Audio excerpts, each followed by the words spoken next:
Session of the Grosse-Ile Police Commission. Today is March 18th, 2025. The time is 7:12. We are running a little bit late. We had a study session before our initial meeting.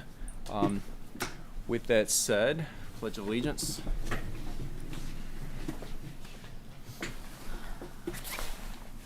Pledge allegiance to the flag of the United States of America, and to the republic for which it stands, one nation, under God, with liberty and justice for all.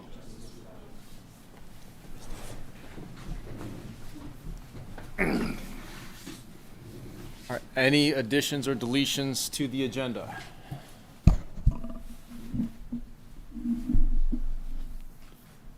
Hearing none. I'll move to Motion to approve the agenda as submitted. Do I hear a second? Second. All in favor? Aye.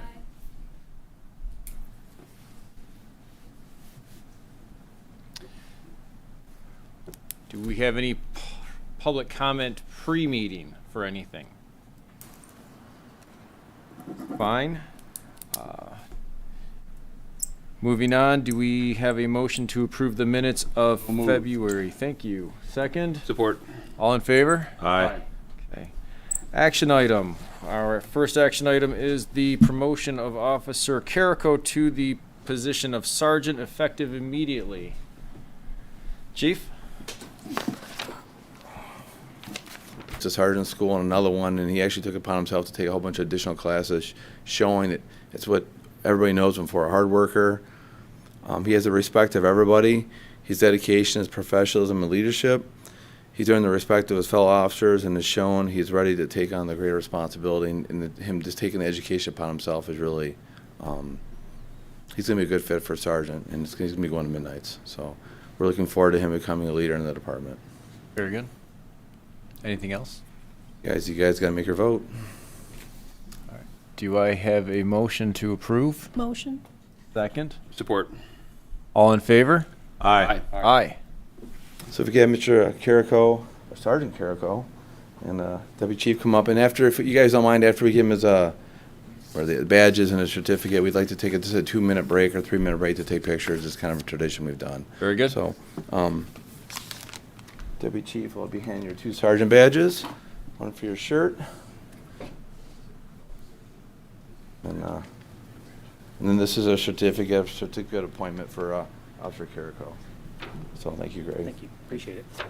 So, you want to say anything?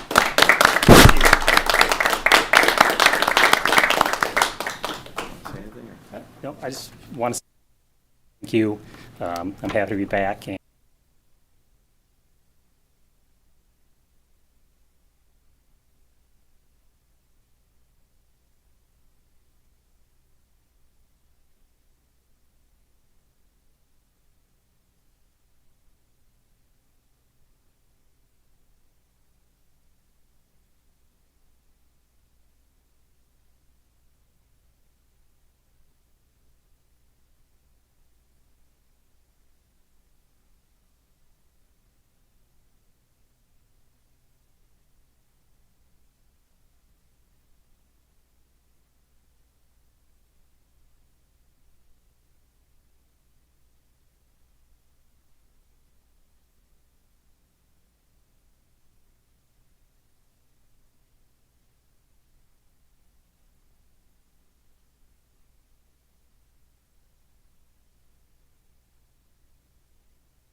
Thank you. Sorry for that. It's kind of a tradition that we do. And then the next item is your guys's. So, next item, approval to establish an eligibility list to initiate the hiring process to replace Officer Boudry, who resigned just recently. Do I hear motion? So moved. Second. All in favor? Aye. Aye. Very good. Chief, department updates? Just on the eligibility list, it's probably too early to talk about it, but we'll do a similar process, I would assume, for interviews. Okay.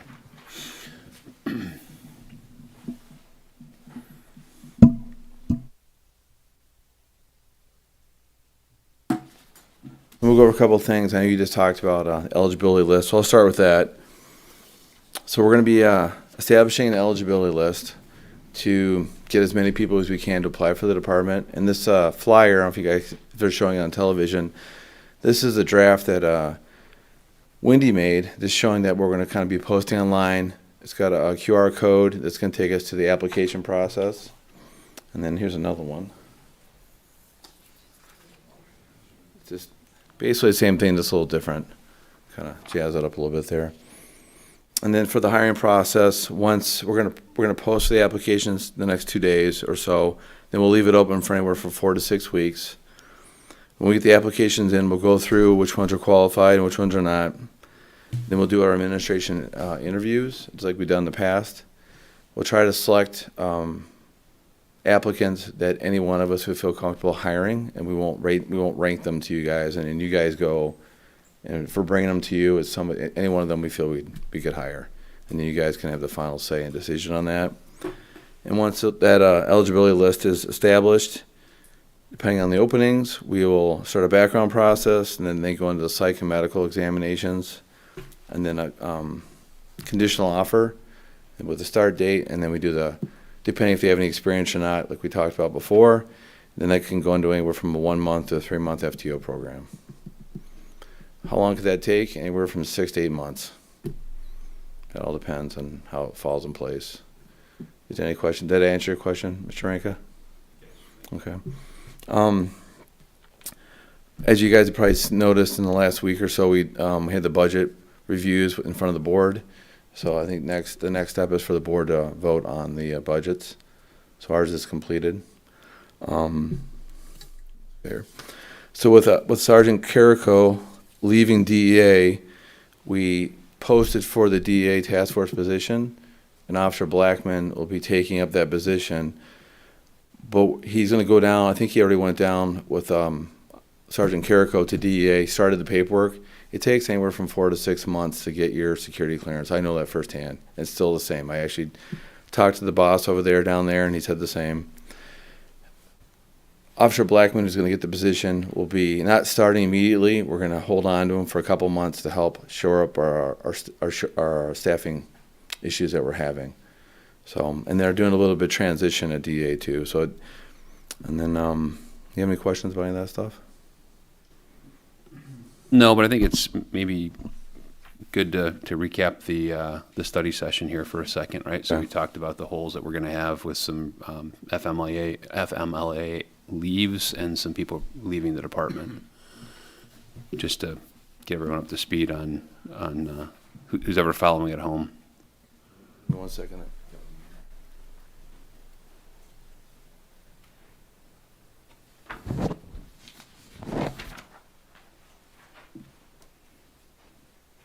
So as discussed in the study session, we have some shortages in staff. We have, for different reasons, a couple in FMLA, a couple are going to be coming back, and then a couple have already pre-scheduled. They're going to be taking out for it. We have extended workers' comp. We have an open position for Officer Boudry leaving. We are short on another officer. So we're going to make some changes. You can see the DEA temp road position. That'll go back on the road for a little bit longer than we'd like to go out there. One of the detectives, while they're training, they will also be working the road. And then if myself and the deputy chief can fill in to help alleviate a little bit of pressure on the road, that's kind of our plan. So how many holes are you hoping to fill now? I mean, Well, leaving. right, Officer Boudry And puts us Blackman is at taken- open. This is Officer Boudry. Yep. And then Blackman will be right here, but Carrico just came back, so that's a 1-for-1 swap. And then you have a vacancy that we haven't filled. So, and this officer is gonna be coming back, I think, pretty soon. And then, but we're gonna have 2 more take off in the summer. And then I did talk to this officer. Blackman's gonna take the temporary road for the DEA. Correct. Okay, so who's taking the road, and the hole in the road that he makes? Carrico. They're just swapping 1-for-1. Swapping, okay. Yeah, swapping 1-for-1. And then the workers' comp, I did talk to that officer. I don't want to eat, and then he's progressing, and we're hoping to have him back soon. I don't want to put any timelines or any pressure on it, but I did have a long conversation with him last week about it, so hopeful. Thanks. A couple, any more questions on that?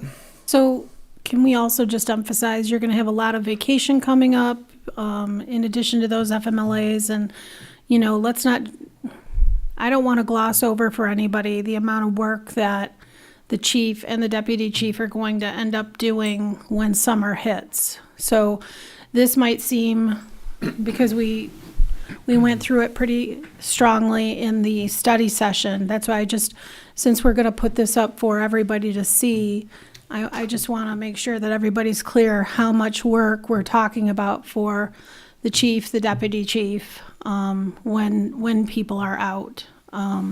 Because this also doesn't show that Lieutenant Counts is going to be out also. It's still showing that as a white box. So I want to make sure people understand that's another darkened box that means that we're lacking in staff, that we're going to have people filling in and making do. And this is why I was asking for what I was asking for during a board meeting. And it's a big picture. It's not just a singular question that I'm asking. It's a big picture requirement that we know we need that 24th officer at some point if we want to have a police department that is able to support 3-minute runs and, have people that can, get to you quickly for medicals and police emergencies. Keep in mind that, people are counting on police officers to be first responders. I think that's misunderstood as well. Another quick one. Do you do an overlay over the summertime, week by week, how many guys off each week? And then. We have Deputy Chief Brozak does the scheduling. He projects it at 6 months at a time based on the bidding. So they just bid for the summer, so now he's got it projected out to October. And then he can project it past October, but that doesn't mean we don't know what they're going to bid at that point. Between now and October, though. He has it. We got these holes, but every shift is gonna have the holes of the guys that are gonna get the time off. That's what those are right there. Each one of these are the platoons that we're saying. And these are the. These are the holes in the platoon. You're talking about vacation time off. A vacation time thing showing which platoons are gonna have how many guys off each week. Based on vacation bids, those vacations are plotted into the schedule. So they don't take effect. Oh, actually, we're in summer vacation. I think it's March 1st, I think, believe when it starts. If I'm mistaken, I apologize. But Okay, enough. July and August, as in any workplace in the country, Right, no, I is mean- rough for any workplace. Sometime we ought to put some, just put an analysis on that.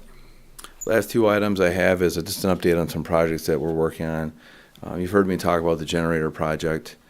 CE Rains, the township engineering firm, has come 4 times to look at it. They're really going through all the wiring throughout the building to ensure that what we're looking to buy is exactly what we need.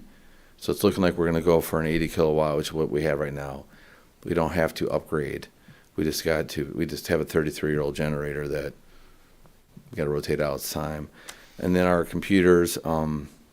Last week, our IT company called me, and they knew that we were looking to buy new laptops for the cars. We're probably going to downsize our car and computer fleet, buy 6 or 7 laptops.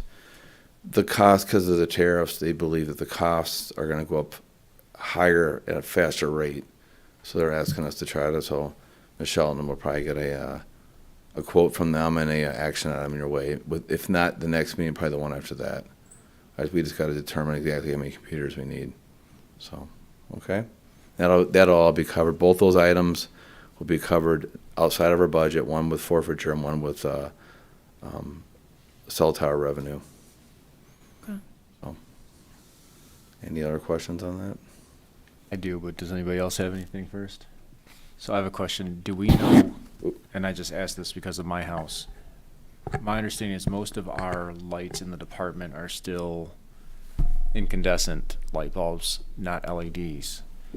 We have been rotating as they go out. Okay. So and the reason I ask is because does that help the load on All generator down the road? There are certain switches. If you look in the building, you'll see these little red outlets. Those are the generators only. Right. So I think last summer, we had the power go out for a week. I don't know if you guys remember, Kroger's was out. Yep. We were the last ones to get our power back. That's a different story. We just ran off of the red lights, and then we were able to keep the building up and going. We are a heating and cooling station. Right. And then the HVAC system is covered under the generator. Okay. All the computers, everything dispatched, that was all covered. Okay. We just had to use different outlets. We had to move a couple plugs. All right. Not a big deal. I don't have anything else on those issues. Anybody else? Thank you. Want me to leave this up, Todd?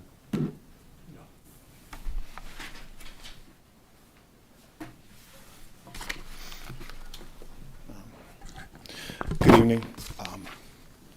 First off, I know myself, the chief, and the lieutenant want to thank the men and women of the department. Everybody's been working, I'm going to say ungodly amounts of overtime and working 16-hour shifts, and they're holding it together. And I know that the three of us are very proud of them, and we don't say it enough, but we want them to know that we see what they're doing and we appreciate it. It takes a lot to continuously do that on a week-to-week basis, especially when you're working a 12 that turns into a 16 that turns into 3 or 4 days together. It's a lot of time. Mm-hmm. So I just wanted us, I know the three of us wanted to recognize or publicly recognize them for their hard work. And with that being said, I have the numbers off the police blotter, which has been kind of going through evolutions, I know, with Margaret's help and different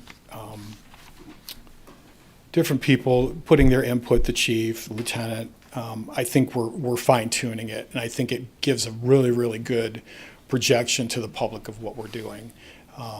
So for the month of February, our calls for service, we had 495 total calls for service, 437 incoming calls to dispatch, and separate from those were 117 911 calls. So for our PSAP or for our dispatch, that's a lot of incoming calls. It's a lot of 911 calls coming into the station.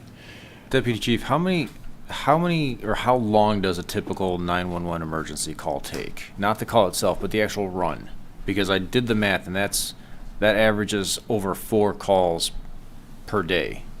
That's correct. So when you guys are on, what do you think the average is that one of those calls takes that the officers are there? I guess from the time of the call to when they're hitting the doorstep? No, when they actually arrive on scene, how long are they on scene for? Just so the people know, how long are they typically on scene for a 911 call like that? It depends on the severity of the call, the injury.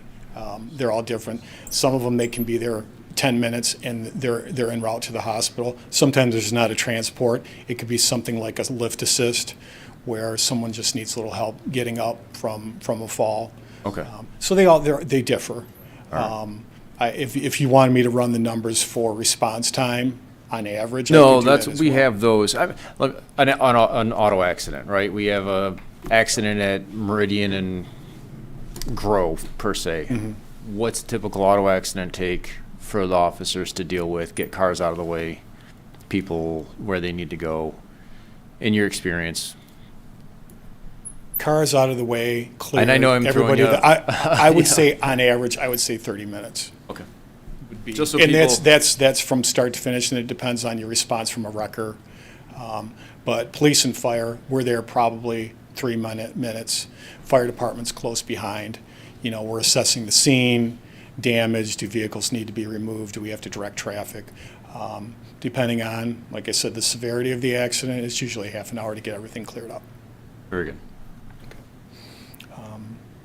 And Lieutenant, if you want to jump in on any of that, you just let me know, but I think that's about, As far as the accidents Yeah. go, or things like that.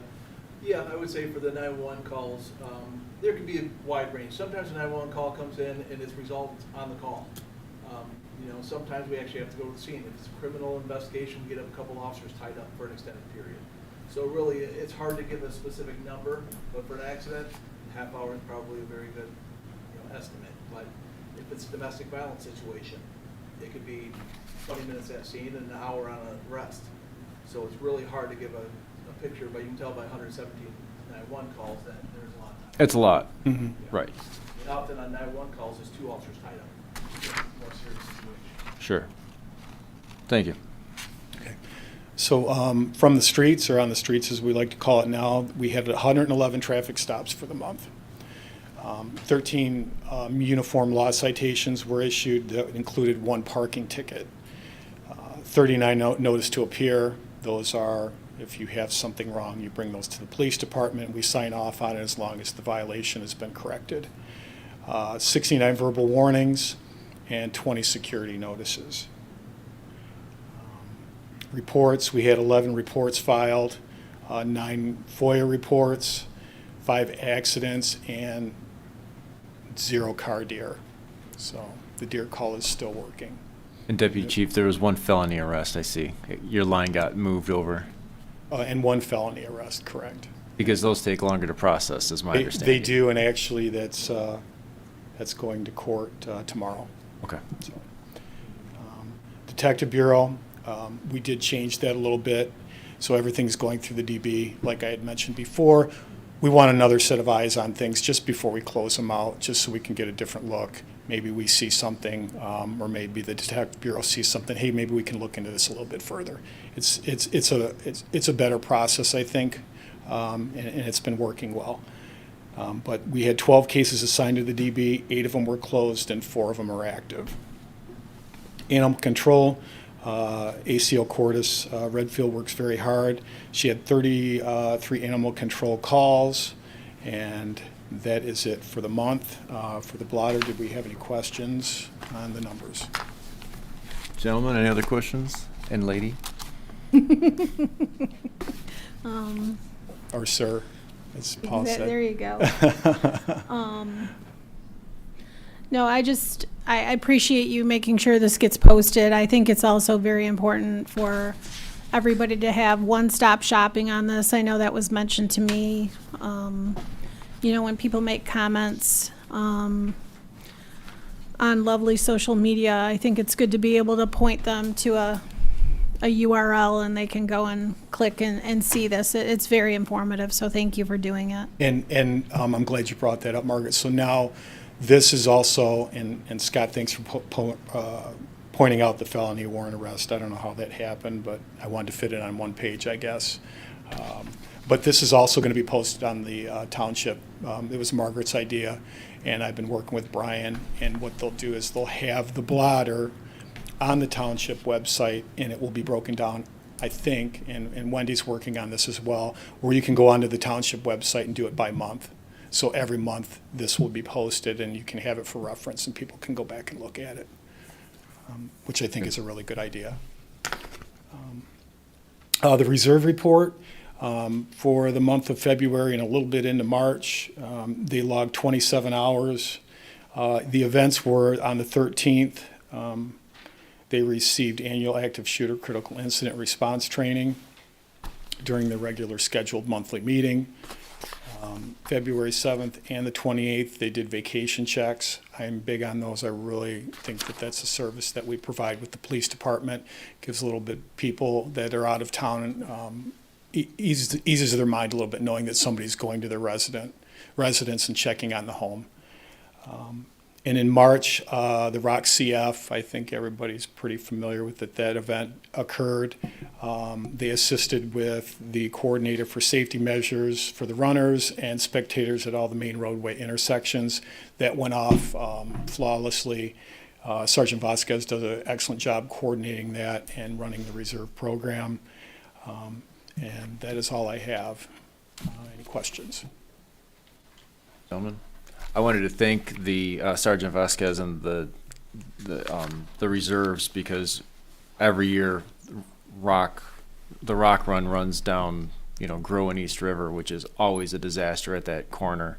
And this year, like the last number of years, they did a great job again with getting traffic through and cars through. And I didn't go through. I went through twice actually while there were runners, and we didn't have any type of significant backups. And it was nice that they had everything going at that corner, because that's always been a safety concern for me. Because I've been driving down East River, and I've had a runner in front of me no less than 2 feet from my bumper going, this is not good. Mm-hmm. So they did a great job in managing the safety for everybody. So let them know thank you. Yep. And we're very happy with the work that they do. And then the Rock CF, the event itself, they do an exceptional job coordinating with us and making sure we have the routes and the times and collectively it works out well. Okay. Gentlemen, anything else? And lady? Not on that. Okay. All right.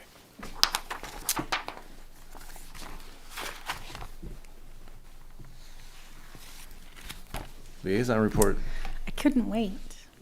So I'm just going to emphasize what Mr. Longton just said, because I was remiss during my trustee report at the board. I had forgotten about the ROC CF and how much our reserve officers do, and I didn't mention them. And I do want to say that, again, I apologize for missing you guys, and I do appreciate everything that you do and the support that you guys provide. So thank you very much.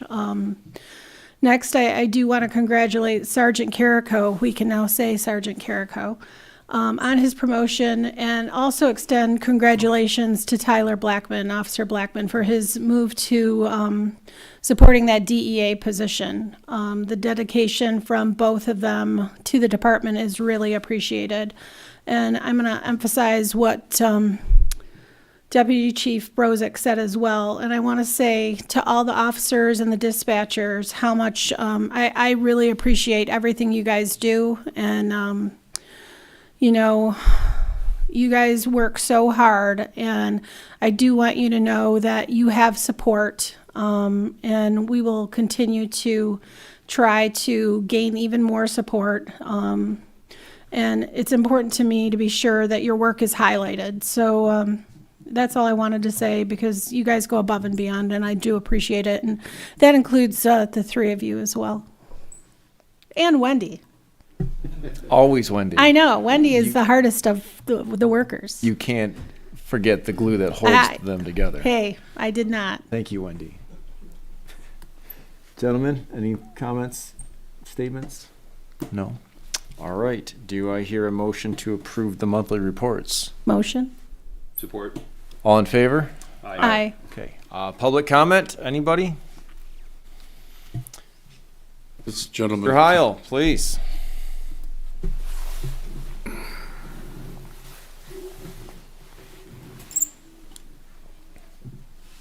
This is very brief, but it's very impressive, the work that is being done on our behalf. The police have helped me on occasion, and you don't forget it. I need to say thank you. Thank you, Mr. Heil. Mr. Heil.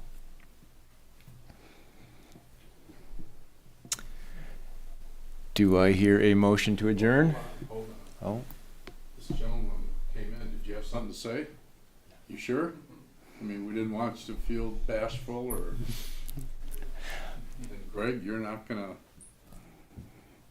grace us with any comments? He's thinking. I wasn't going to call anybody out specifically, but, Mr. Anderson still likes to do this. So. Since I'm here, right? Greg Carmazin. I did have a question. I know there was discussion earlier about staffing and what about the situation with the bridges? Has that entered into the calculations and how you're going to deal with the possibility of? In what sense do you mean for Well, staffing? because there's been some traffic control issues associated with the bridges.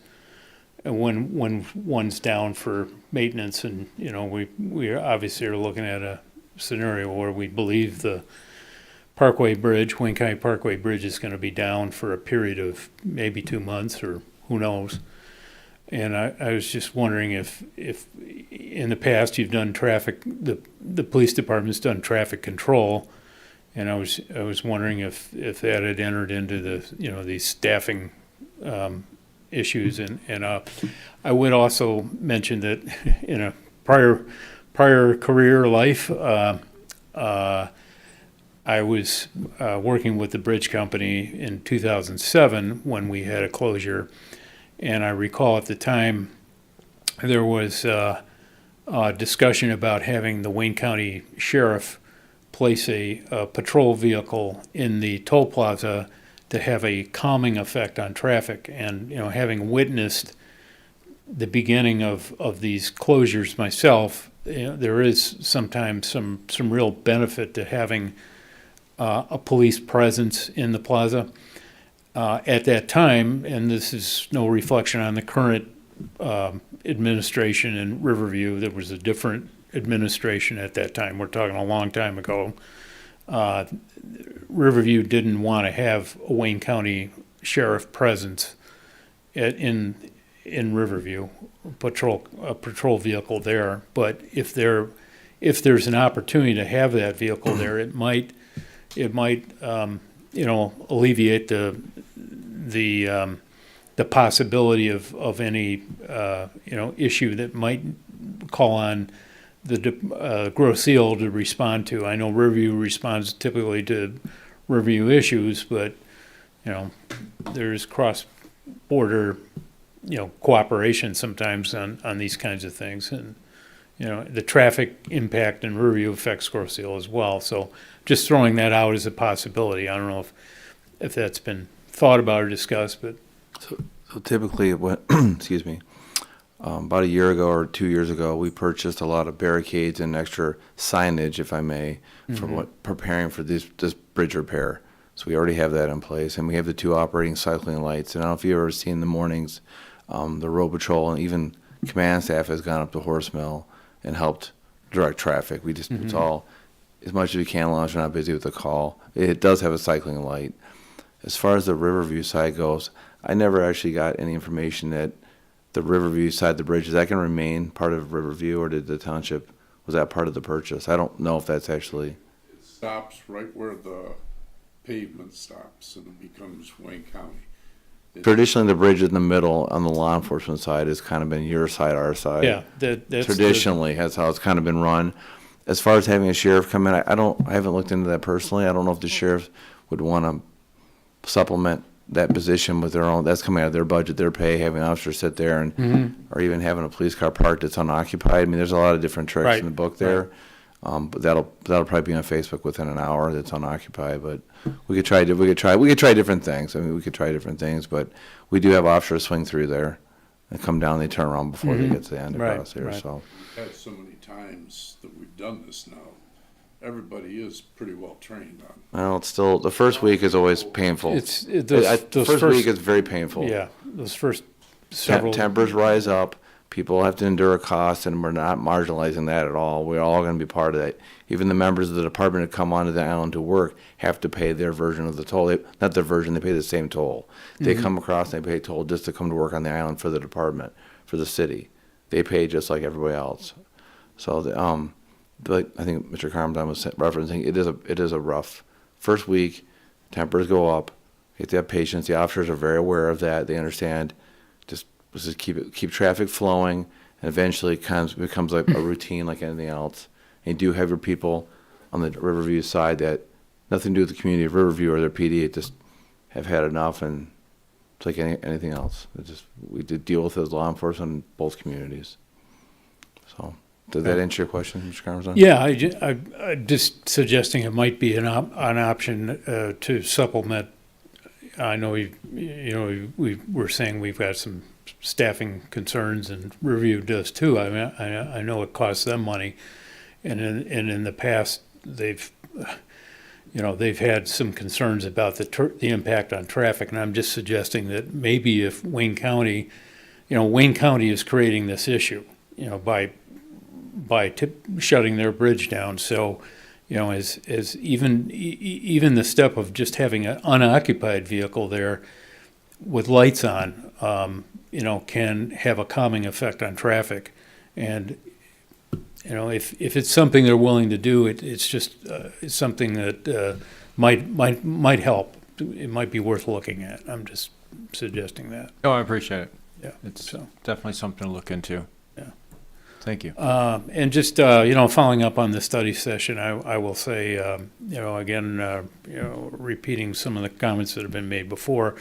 And I've said this before, but in my parents' last, I'd say, 4 years of life on the island, I think I had to call 911 at least 5 or 6 times. And the police officers were always the first ones on scene, and that's no reflection, no criticism of the fire department at all.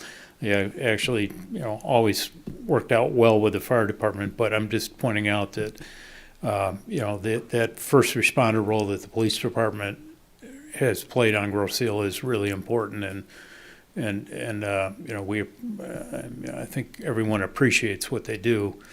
And when Kevin Flavin was mentioning earlier that possibility of a paramedic for a period of time, having that as an option for supplementing any kind of medical emergency type first response. I don't know if that would be helpful or not. It's a complex issue potentially with the fire department and how that would work, but Right.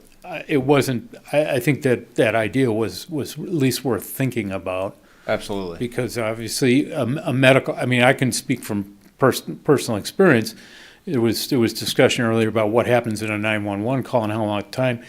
In a case I've observed, the police were on scene, sometimes for 15 minutes or more, working with my parents, helping them get up or off the floor or whatever, is an issue, until the fire department got there. And sometimes when they fell a couple times, and, there was a need for that. So, that's something I think that is worth at least considering if it would be helpful. So, Absolutely. I Okay. think Thank all you. ideas are, I took notes, so we just need to see what's going to work. And every idea that comes in is going into the list. So they might not all be feasible, but they're worth looking at. So we appreciate that. And I appreciate you saying that, the first responders, I think it's really important that we emphasize that. There are so many people that don't understand that's what the case is. So I appreciate you mentioning it. Right, and I don't know what the number is, but I know that there's been life-saving accommodations that have been presented over the years to the police officers, and and I look at that and I say that's hard evidence that Yeah. that we got a great fire department, great response, but you got police officers that sometimes are the ones that actually are there and make the difference. Right. So Thank you. If I may, both police cars that are on, we have 2 AEDs in the car. To kind of go off on what Mr. Carmazon was saying, we have a Lucas machine. We can explain that at a different meeting. Our officers most all of our officers have, I won't say all of them, but have done CPR at some point in their career.